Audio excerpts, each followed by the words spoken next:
Space was as black as ever.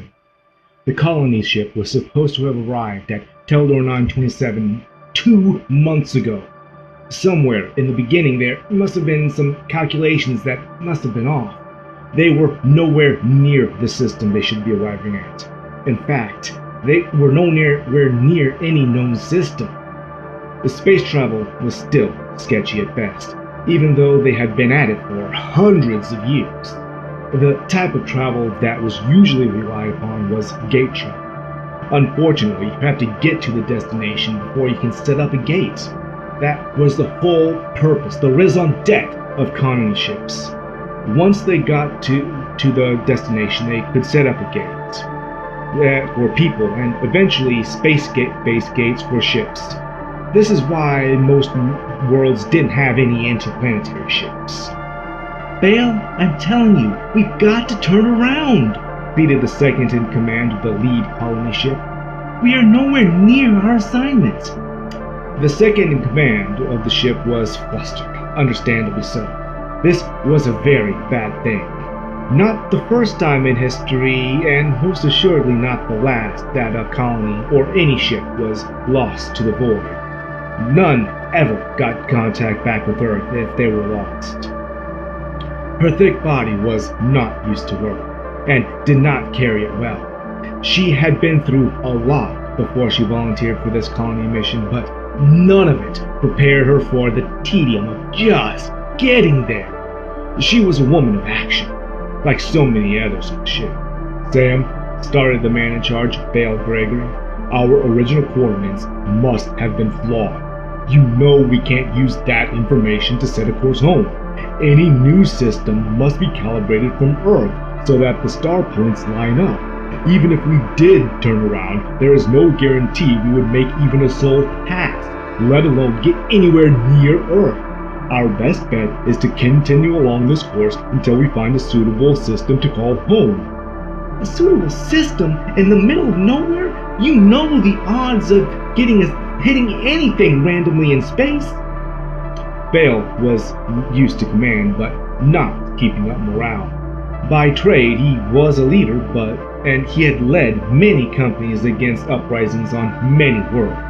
But the large man was always had someone else he could rely on to help keep up morale. And men on a mission didn't need that much morale upkeep because they were on a mission. It came naturally. Even though he could not deal with the tedium Even so, he could not deal with this tedium of being so long overdue. You act as if it's some sort of terraforming mission. You know the odds that we will find a planet close enough to Earth that even has plants. "Yes, Sam, I know it's a long shot," Bale's placid blue eyes pleaded, "but the only one we have." "Sir, we have already converted 8 cargo holds into hydroponic farms, and even that will not be enough if we run out of the supplies we started with. Especially if we start a new world." "Yes, I know. We must keep hope that luck is still with us." Bale invited Sam to the latest production of the crew's drama show. There was not much entertainment on an exhibition this long. Movies, even when you had over 10,000, got bored, and even games lost all their luster after millions of replays. But for some reason, stage drama was still appealing. Whether it was because they knew the actors, or no production was ever the same, or for some other reason, people continued to go. It was a needed distraction, as did all the people on all the other 5 of the colony ships. Along the way to the lounge, which served as the theater on this ship, they met the combat advisor. This was a civilian enterprise, but space was so full of dangers and so many unknown things that a military advisor always accompanied the treks. Adon Hex, the combat advisor on this ship, was out on a date of his own.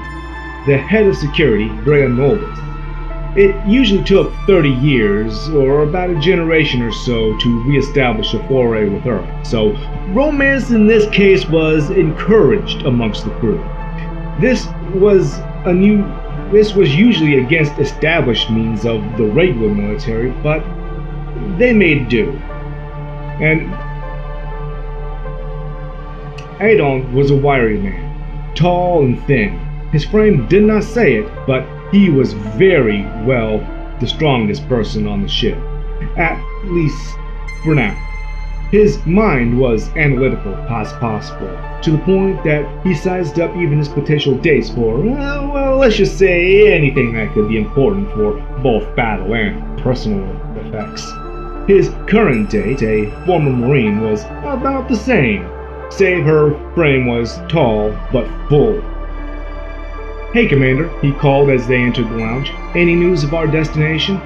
Even though this was a civilian trait, Bane was still called a commander, just because he used to be one. Also, he was in charge of literally everything. "Nothing since last staff meeting, Adon, but we think we're getting close." Adon nodded. It had not been anything different for the past 30 minutes. They went through these motions to keep up morale, but even amongst themselves, it wasn't working. You try keeping up morale when you have 2 months overdue on a multi-year mission. All 4 of them sat in the back because Alden and his date were so tall they never could sit in the front. They watched with great interest as the crew's rendition of a modern-day retelling of the Tempest. The weapons specialist Maria Hansen was good at her job. She knew how to make any ballistic, blade, blunt, or combination weapon known to man. She spent most of her time in her quarters, engaged in reconstruction of ancient weapons.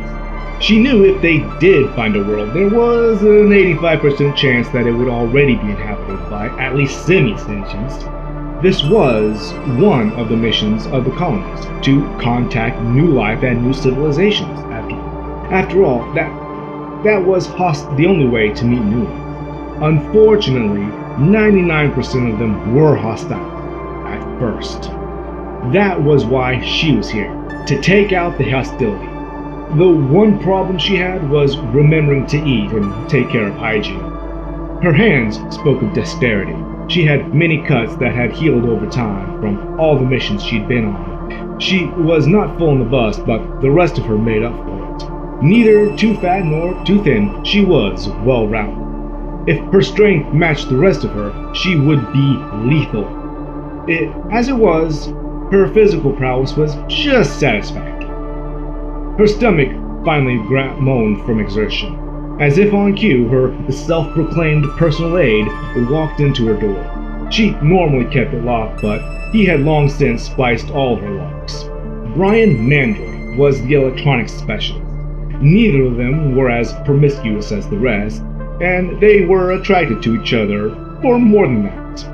Brian had very seldomly seen any sun, so he was almost an albino, but he liked the way he lived. "I bring nourishment," he announced in his screeching voice. "I noticed your door was unlocked." They weren't on the main ship, so they did not meet often with the commander. Even though they were part of the senior staff, it was always a good idea to have the important people split up amongst the ships, so that if one blew up, they wouldn't all die. In a situation that can be controlled, you have to have them together, but this was not one of those cases. She smiled at him. "I wanted dinner tonight, and you were just as cracked at anything I did anyway, so why punish you?" "It's not a punishment. I love doing it." She walked up to grab the package. "Yeah, I bet you brought enough for 2, huh?" His nose twitched and he moved the food away from her grasp. It's been a week. Now, not until you bathe. Go shower or something. I'll set the table." "It's not that bad," she started, nipping under her arms. "Yeah, I'll go shower."